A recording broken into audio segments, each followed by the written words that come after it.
अस्सलामुअलैकुम 5 न्यूज़ के साथ मैं हूं सितफा इलियास। बुलेटिन का आगाज करते हुए सबसे पहले आपको बताएं कि फील्ड मार्शल आसिम मुनीर ने भारत को दहशतगर्दी का बाइस करार देते हुए कहा है कि हम दुश्मन को छुपकर नहीं बल्कि ललकार कर मारते हैं।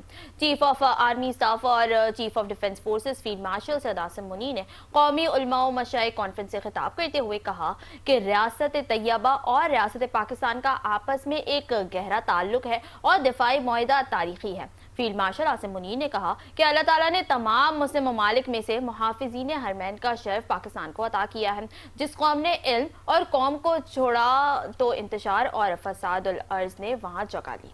उन्होंने कहा कि इज्जत और ताकत तकसीम से नहीं मेहनत और इल्म से हासिल होती है। दहशतगर्दी पाकिस्तान का नहीं हिंदुस्तान का वतीरा है। हम दुश्मन को छुपकर नहीं ललकार कर मारते हैं। फील्ड मार्शल आसिम मुनीर ने कहा कि इस्लामी रियासत में रियासत के अलावा कोई जिहाद का हुक्म नहीं दे सकता। मौका हक में अल्लाह की नुसरत से कामयाबी मिली। उन्होंने कहा कि उलमा कौम को मुत्तहिद रखें और कौम की नजर में वसत पैदा करें।